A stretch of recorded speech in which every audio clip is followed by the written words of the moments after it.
I've often wondered this, is that why are some people stuck and some people are so adept at change that they always seem to land on their feet? Why do some people stay in one career, one company, one discipline their entire lives to find out that the market had moved on and left them behind? I've come to the realization the thing that's allowed me to reinvent myself and to potentially revolutionize the education industry is because I've always looked at obstacles as a gift. Obstacles are a gift to change. It's a call to action. It's an opportunity to transform yourself and to become more than what you thought you were capable of. So when I went from being a graphic designer to a motion graphic designer to starting my own company, from doing motion design to doing brand strategy, and then ultimately content creation and making videos on YouTube, the key thing, the theme that brings it all together is each one of them had this inflection point. Was I going to stay down the true path, or was I going to try something different? And for me, fortune favors the bold. Go down the different path. It's an opportunity for you to grow. So in this talk, I'm going to share some personal stories and some of my friends who have been able to embrace the obstacle as the way forward. And unfortunately, some companies and brands who weren't able to. So the next 25 minutes, I'm going to share this with you. Let's get into it. I'm going to do this in 6 parts following the classic story structure. First, there's the refusal of the call, and then a mentor appears to help me cross the threshold. I go through a series of trials and tribulations, and then there's an outcome and a conclusion. Back in 2013, my wife, who's also a designer, would accompany me to Art Center where I taught sequential design. After each class, I really looked forward to hearing her feedback on our drive home.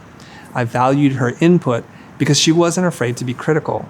On one particular evening, as we were driving back to Santa Monica, I asked her, "So what did you think?" She said, "I see why you love teaching so much. You really come alive and are able to express all of you. And it's wonderful to see your students' eyes light up in class. But," and there's always a but here, "let me ask you this question," she says. I suddenly felt the need to brace for impact. "Is this what you teach every semester? The same thing over and over again?" "Well, I make some adjustments, but it's essentially the same." "Yes, more or less." "Do you ever feel that more people would benefit from your teaching instead of just a handful of students?" Uh-oh. Then she went for the death blow. "I don't think teaching in this way is allowing you to live up to your full potential. You have more to give." Stunned, I sat in silence. Potential? Potential? What do you mean live up to my potential? Wasn't I already doing more than I was asked to do? To teach and manage a design studio? Now, of course, I was having this dialogue inside my head. Every fiber of my body was fighting this, even though I knew it was true. It hurt, but I wasn't ready to admit she was right. She just took something that gave me so much joy and ripped it away from me. In its place, she left the hole, another obstacle to overcome. That was a long drive home. And I do what I normally do when I don't know what to say. I turned up the radio. In hindsight, I was quietly going through the 5 stages of grief: denial, anger, bargaining, depression, and acceptance. But I was mostly stuck on the denial and anger part. You see, between everything that you want in your life stands an obstacle. And this obstacle was traditional teaching was repetitive and was limited in reach. I didn't know how to solve it. I hadn't learned this yet, but every problem is an opportunity in disguise. Months had passed since that fateful drive. It was then that an old Art Center classmate, Jose Caballero, reappeared in my life. Now, Jose wasn't someone I'd normally hang out with. He was loud, obnoxious, a little messy, spoke a little too fast, and used a lot of Silicon Valley buzzwords. Since graduating, he had been working in the tech industry for as long as I had been working in the motion industry. And I needed help with a web project, and he very graciously offered his services. While working together, he suggested that we make YouTube videos. And I was comfortable making videos, just not being in front of the camera. I didn't want any part of this at all. I hated the way my voice sounded, and a quick risk analysis told me I had way more to lose than to gain by doing this. None of our clients would want to see me talking about our projects and share my true feelings about the industry. So I told myself, Jose, ever so determined, made me an offer I couldn't refuse. He said, just sit next to me. I'll do all the talking. Only say something if you feel like it and are comfortable enough to do it. The obstacle that stood in front of me was that I didn't know what to say. I was self-conscious and not confident, uncomfortable being on camera, and risked alienating clients and colleagues. There was no backing out now. Jose had removed every obstacle, excuse, that I had. I remember the next day, my jaw was sore.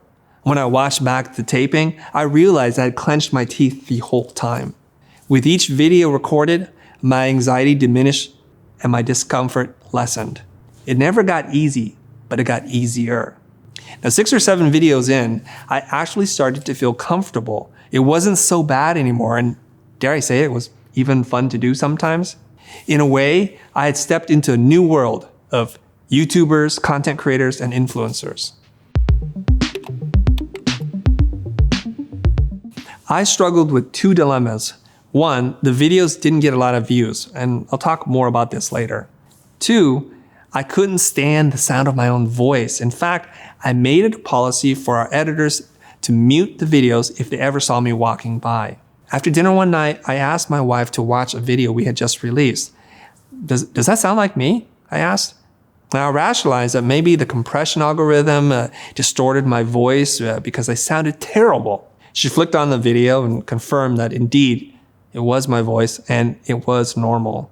Now, unsatisfied with that answer, I called out to our 2 sons and gave them very clear instructions. I'm going to step out of the room.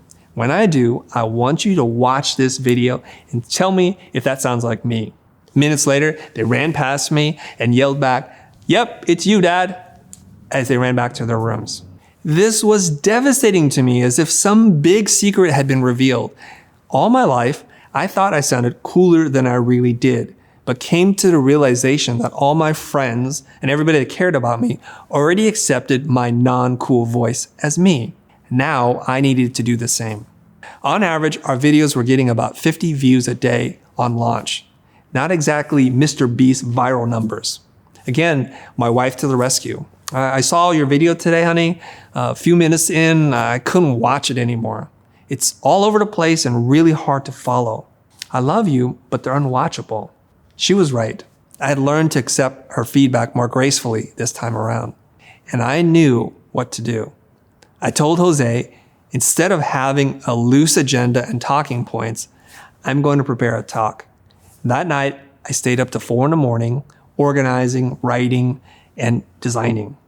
The rule was no pitching, no selling, just give value. That video was called Identity Design and Branding. The video isn't perfect, but it was the first video that we made that took off. Today it has 750,000 views and ranks in the top 10 search results for branding on YouTube. The obstacle? I hated the sound of my own voice and lack of preparation.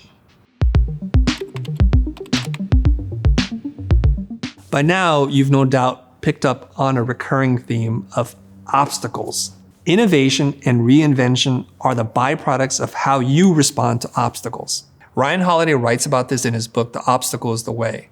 Obstacles are an opportunity to express and practice virtue, patience, courage, humility, resourcefulness, reason, justice, and creativity. You have to learn to retrain your brain to look at obstacles differently.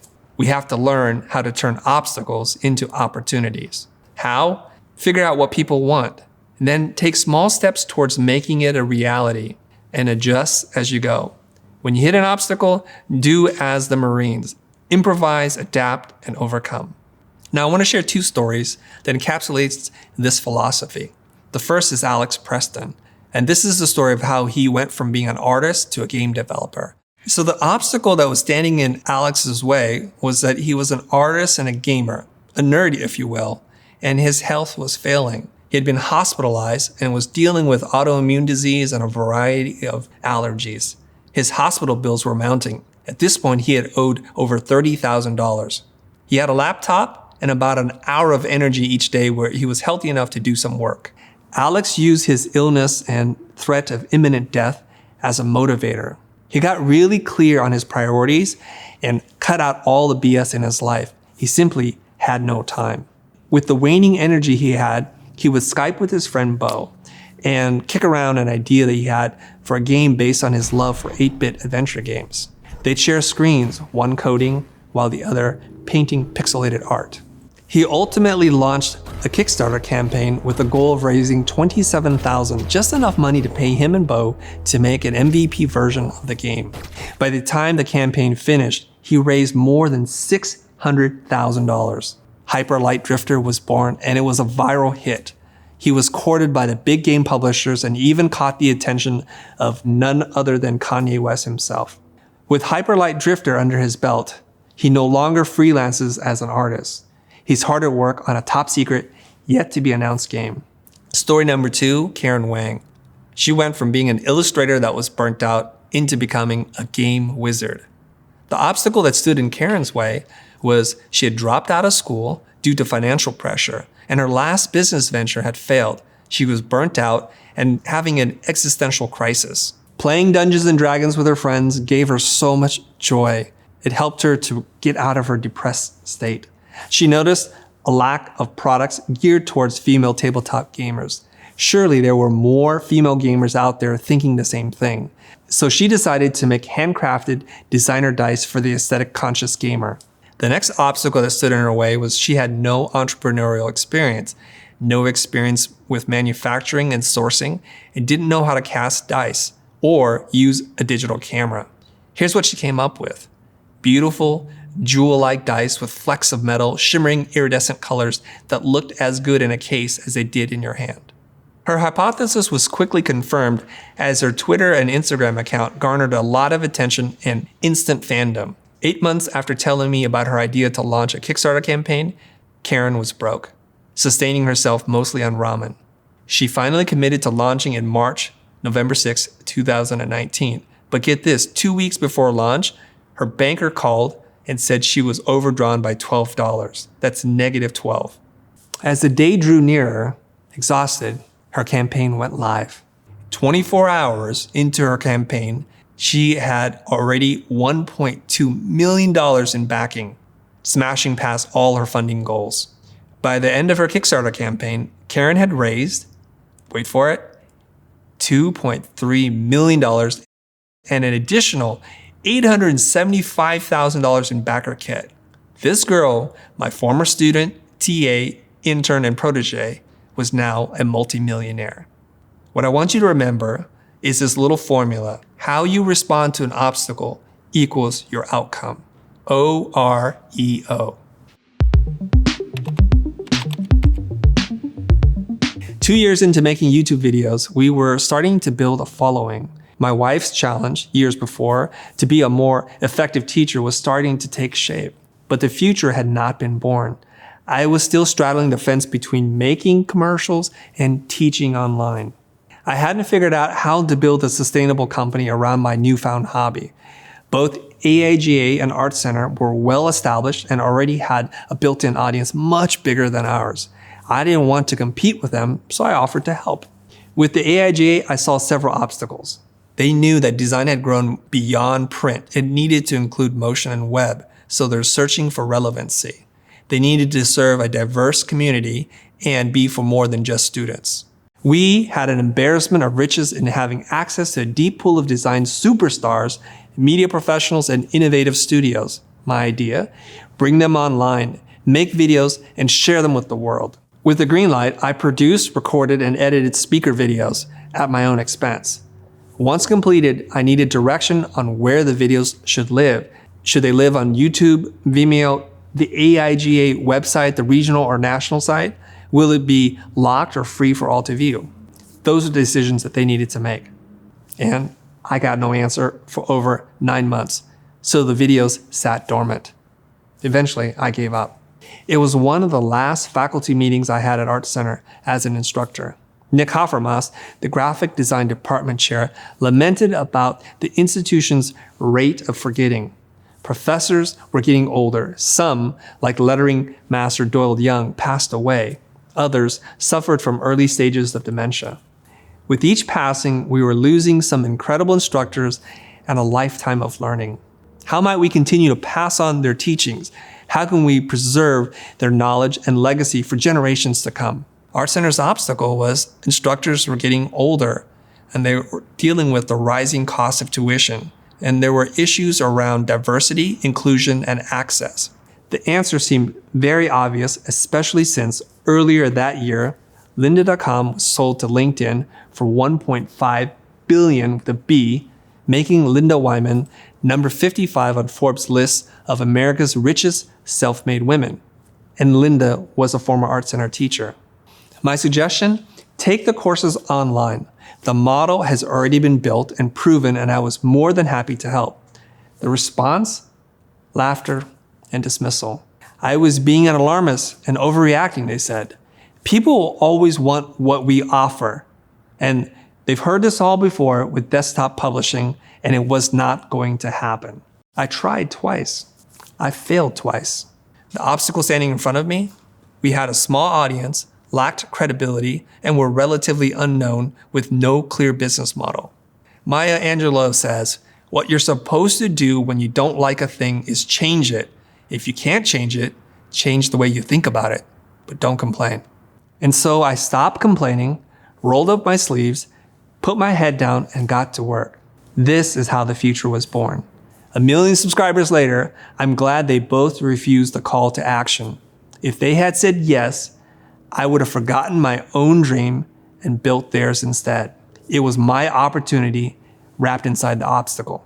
Okay, so how do we apply what we're just talking about? I've broken this into 3 parts. You got to deal with the attachment, redefine your own identity, and be able to spot trends. Attachment is really about holding on to your old identity, ideas, and ways of working. We become attached to where we live, who we spend time with, what typefaces we prefer, tools we use, our own job, how we see ourselves, rituals and customs, even if we are unhappy with it. We have to learn to let go. It's driven by an aversion to loss. We feel the psychological pain of losing twice as powerfully as the pleasure of gaining. In other words, we don't want to give up what we already have, even though something else might be a lot better. It's the reason why change is so difficult. Philosopher Krishnamurti says it this way: the highest form of human intelligence is to observe yourself without judgment. Intelligence, therefore, is pattern matching. If you want to better connect the dots, learn to observe them without judgment, attachment, or expectations. Part 2, identity. Labels matter. Have a broader, more holistic self-identity. History is filled with companies and organizations who couldn't see beyond what they made. Sadly, despite being early innovators and market leaders, they're no longer around today.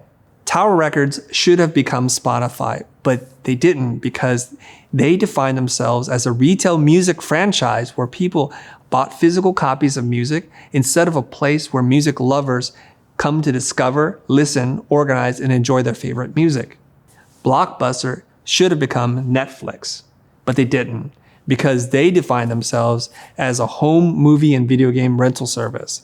They failed to recognize changing consumer priorities, charged ridiculous late fees, and the emergence of low-cost DVDs ultimately killed Blockbuster. If they had defined themselves less by what they do and more by the value they create, they might have been able to avoid their fate. Blockbuster should have been the premier place for film fanatics that want to enjoy movies in the comfort of their own homes. Kodak should have been Canon, Sony, or Panasonic, but they didn't, because they defined themselves as manufacturers of photographic supplies, film, chemical, paper, and inexpensive cameras. By 1976, Kodak commanded 90% of film sales and 85% of camera sales in the United States. They even developed and patented the first handheld digital camera in 1975. Unfortunately, the product was dropped because they feared it would cannibalize their photographic film business. Had they defined themselves as a means to help people capture, preserve, and share their memories, they might have avoided their fate. You are more than what you make. Let that sink in. What you make is a byproduct of who you serve, how you improve the lives of people, and the value you generate for others. I used to define myself as a graphic designer, one who solves graphic and visual problems. Now, I describe myself as an educator slash hyper learner who happens to live in the intersection between design and entrepreneurship. The words you choose to define yourself matter. It opens up or limits how you see your future self. So choose carefully. Here's a simple exercise I've developed to help you rebrand you. Start with what you do. Answer the question of why does it matter? How does this benefit and create value for others? Now here's the creative part.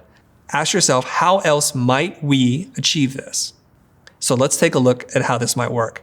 So what do? I make logos. Why does it matter? I help people create an identity that reflects their values. How else might we create identities that resonate? If we start here instead of what we do, it opens up the doorway to many other things like personal branding, building brand archetypes in whatever format that takes, the online and digital brand of companies, taking on their social media, figuring out a more interesting, engaging experience, doing presentation design, or even sonic branding. You see, when you reframe what you do to why it matters, and you look through that lens, the world opens up. Part 3, trend spotting, how you can see the future before it happens. When asked why he is so successful, the great one, Wayne Gretzky, said, "I skate to where the puck is going, not where it has been." What we need to do is recognize the interconnected nature of our world. Small, insignificant changes can have huge effects. Edward Lorenz refers to this as the butterfly effect, how, metaphorically speaking, a tornado is influenced by minor disturbances such as the butterfly flapping its wings weeks earlier. Remember Sir Isaac Newton's third law of motion? For every action in nature, there's an equal and opposite reaction. Where there's loss, there's gain. What goes up must come down. When something goes away, something fills its place. To illustrate, let's take a look at what's happening right now during this pandemic of COVID-19. Ask yourself this question, what's going away? And what observations can you make? Well, big offices are going away because we can't gather around in tight spaces indoors. Retail spaces are going away, travel and hospitality, live events and theaters. Don't focus on this part. Switch your thinking to what will replace it. So if big offices are going away, the equal and opposite reaction is to work from home. And that's creating all kinds of new opportunities. And so here's what we see in terms of what's trending. DIY home improvement, gardening, residential real estate, prices are going up there. Meal deliveries in general, home office decor, faster internet and Wi-Fi, cloud storage, distance learning, streaming, the van life, home gyms, fitness equipment, video conferencing, telemedicine, home automation, online shopping, self-development, social engagement, content creation, virtual everything, and the return to neighborhoods. What should you do with this list? These are industries that are growing and will need you. Design your life and business to surf these trends. So if we take a look at one of the trends, we can see that van life has become a thing that seems natural because we've been stuck indoors and we're questioning how we live and conduct our lives. People are taking their lives and their homes on the road. Van life conversions and companies like Earthroamer, Winnebago, Thule, Yakima, Airstream, and Brooder, and off-road manufacturers like Bollinger, Canoe, and Rivian are seeing a spike in attention and demand as a result. They need help with design, branding, and marketing. Now would be a good time to reach out. If you make videos, maybe one of these companies needs a marketing video. If you make graphics, maybe one of these companies needs a really cool, slick vinyl wrap for their van. Now let's take a look at one more category, the fitness equipment industry. Look at what's happening with Peloton, the interactive exercise bike company that features a live SoulCycle experience without the fees. According to the investment site Motley Fool, Peloton stock is up nearly 500% over the last year, driven by accelerating demand for connected fitness products during the pandemic. This is an opportunity for anyone who works in UX and UI, makes videos, provides live streaming services, accessory manufacturers, fitness trainers, membership communities, merchandising, and on and on. Abraham Lincoln said, "The best way to predict your future is to create it." So reinvention doesn't have to be an all or nothing approach. Try applying the 80-20 rule. Keep 80% of what works, invest 20% of your time, energy, and resources toward new initiatives. Think of this as your personal R&D. It's a great insurance policy towards future-proofing your life. So my final thoughts.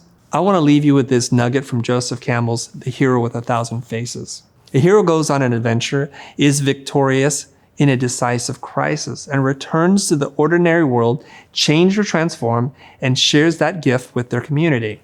Before any of this can happen, the hero must answer the call to adventure. And in all stories, the hero is reluctant at first, refusing the call. A mentor appears and helps them to cross the threshold, leaving the ordinary world for the new one. In real life, it can be hard to recognize a call to adventure. It's almost always something that you're afraid to do, but know inside that you need to do. It appears as an obstacle. To be the hero of your story, you must answer the call, and the obstacle is the way.